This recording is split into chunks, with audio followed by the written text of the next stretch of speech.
Those hardline Republicans, they do not like it. No. And this is before it ever even gets close to going to the Senate.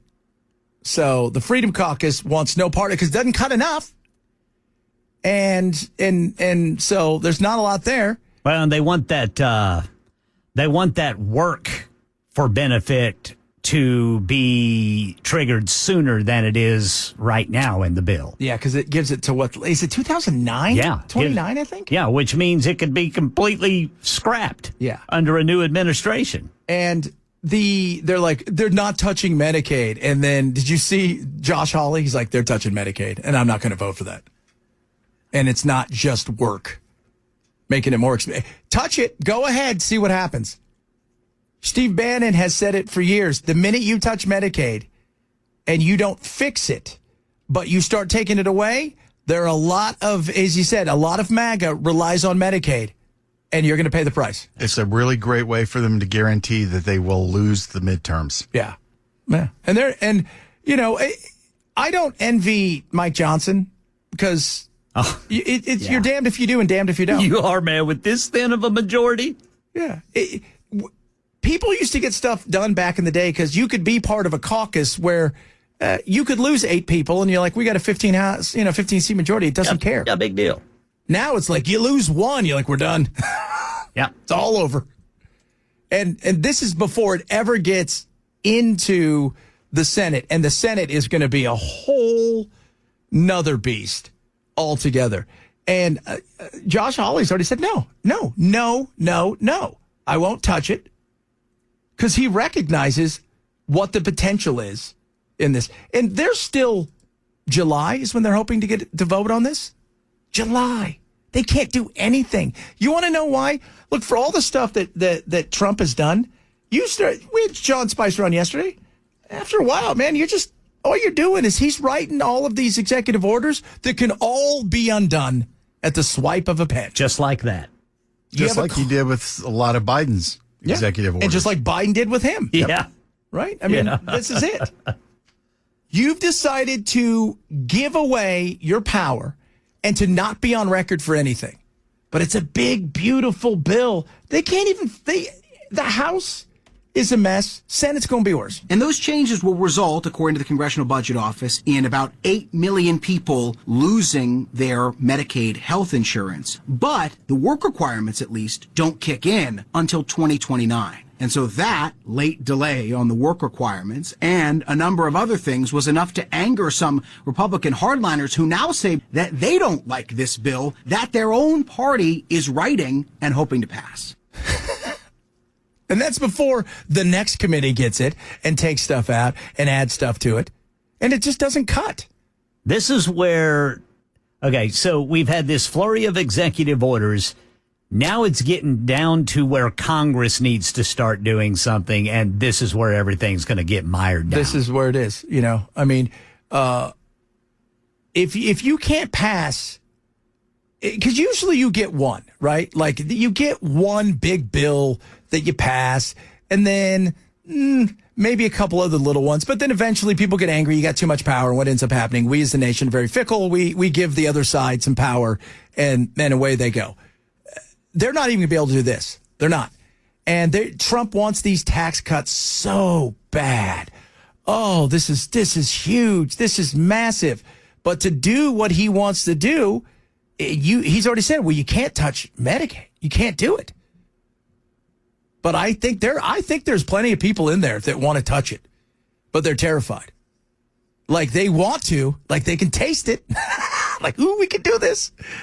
Ooh, we could be out of a job. That's the kind of area they're at. But yeah, Congress, this is all you. I mean, all these executive orders. Like the other day, I love the fact that you wrote an executive order the other day for the prescription drugs. By the way, it has no teeth to it, and it'll get blown out in 2 seconds by Big Pharma if they take it to court. But you know who could do something? Congress. You know who won't do something? Congress. What a coincidence. Man, see the way that goes? Or as Carly would say, a coinkadink. A coinkadink. Or that guy that's on the dating show. I think you're really cute. I like you too. Wow, wow, It's a big, beautiful bill. And this is all before we know what's in it. Yes, sir. Just that, what you just said gave me, shivers of Nancy Pelosi. Pass it to find out what's in it? Yeah, we got to pass this bill to find out what's in it. Yeah. Maybe read it. 400 pages. You're not reading 400 pages. If you can't read it, then don't write it. By the way, it's 400 pages of tiny writing. And it's changing. Every second it's changing. Because, so let's say we were all in there negotiating right now, and it was the three of us. Well, you know what? I want to bring something back to my place, right? I don't want you to cut from my area. Oh, you did? Well, I'm going to cut from your area and place it with mine. And then it goes there, and then it goes over, and then Matt and Chris and them would have their run at it. And that was before it gets to management, who's going to have their run at it. And then you would just say, everybody think of the greater good. They don't do that anymore. Man. There's no such thing as greater good. The greater good would involve massive cuts, and they're not going to do that. No. Well, nobody's going to touch the entitlement programs that need to be touched. Nobody's going to do anything that causes too much pain and them to lose. Yeah, that's what it is. Because it is going to take incredible pain to cut $2 trillion from the deficit. These can't. Incredible pain. And nobody's willing to do that. Nobody's willing to go back to their district and said, hey, we've lost, $50 billion and 2,000 jobs. Yeah, they prefer to be able to show up and show all the pork they got stuffed into something. Yeah. I always go back to that the guy in Alaska, right? Try to get the bridge to nowhere for $400 million. Yeah. This is what it's all about. It's the giant grift is both sides. And what did Robert Kennedy Jr. say the other day? Every single one of these people that work here have their own lobbyist from Big Pharma, right? Like, that's the kind of power. The power doesn't come from the votes. The power comes from who's got the most money to lobby. I've always said weed will be legal when their lobby gets big enough to have one person lobbying one person in Congress. So 1-to-1. I'm surprised it's not there yet. But Big Pharma has the most. They're the most powerful lobbying group. That is money. What did they say? So there essentially is 535 lobbyists in D.C. that strictly work for Big Pharma. Wow. So one for each person. And here's the other thing, and this is what everybody needs to realize. These guys and gals talk a great game in front of the camera. Behind the camera, they're out to dinner every night with some of these people going, you can't do that. We can't let you do that. But how about this? Act like you're going to do it. And then what happens? Well, we're going to throw you $1,000 a plate dinner. We're going to help you get reelected. Because that's what it's all about. It's not Can about we get some more ranch sauce over here, please? Oh, so frustrating.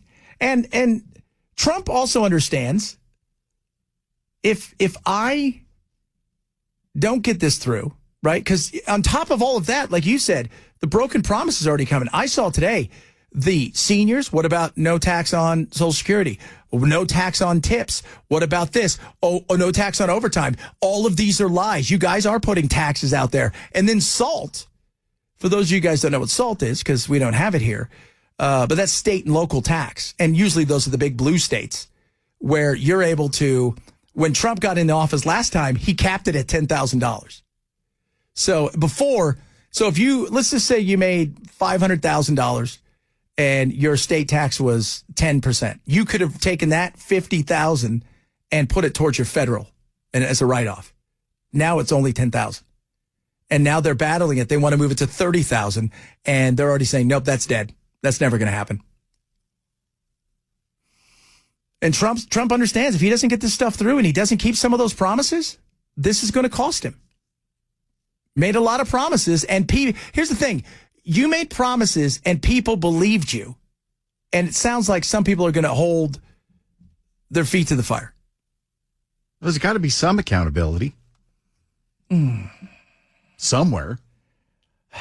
That's a tough thing. We normally don't like holding people accountable. Not like we used to.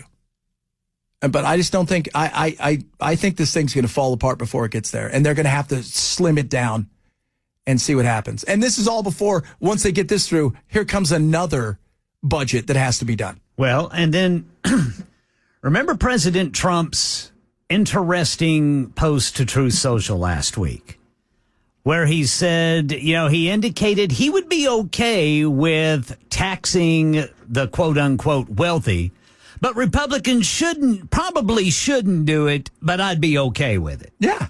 And the Republicans many of them are a hard no, which is weird. There's taxing somebody who makes $2.5 million a year. Oh my God. The rich don't care. They don't. Well, and that's what Trump said. Yeah. He said he would be happy to give some of what he has to people that it would help.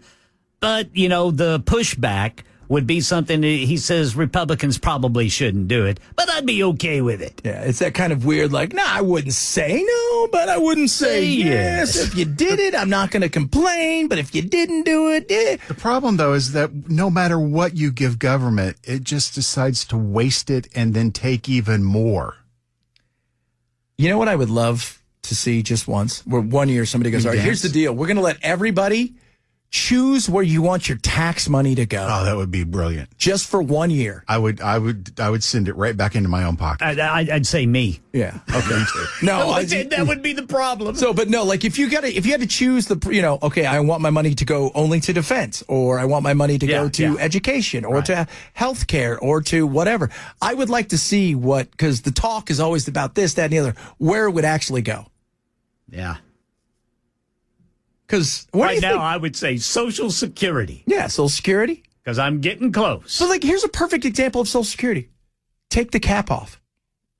How hard is that? Yeah. Take the cap off. And nobody wants to be, you know who's going to be a great president, when they really have to, is the person that is going to end up probably having to be that person that comes to the place where the can can't be kicked. And has to look at everybody and go, did you think we weren't going to get here? That everybody was lying? Yeah, we have no money for stuff. So there's going to be higher taxes and there's going to be less payout to get ourselves back. I mean, it's going to take some massive pain to get to where they want to get to. It just is. Yeah, it's either we do it voluntarily or we do it like Greece did it. Yeah, yeah. And Greece went through a lot of pain. And remember a few years ago, Macron's like, all right, we're going to have to raise the retirement age from 8 or whatever it was to 60. They took to the streets. Oh, they freaked. And what happened? He reversed course. Well, guess what? Didn't change anything. Yeah. You're still running out of money. Yeah, you got no money. You haven't changed anything. It's the same thing. And you know what's going to happen when we get to that point? Everybody's going to look at the leaders then and go, hey, what happened? Well, we told you this was going to happen. Oh, we didn't think you were serious. Well, no, but this is it. This is going to last until it can't. Yep. And then everybody's going to cry about it. Because we're going to have to then take drastic measures, which is, if you think it's uncomfortable now, whoo,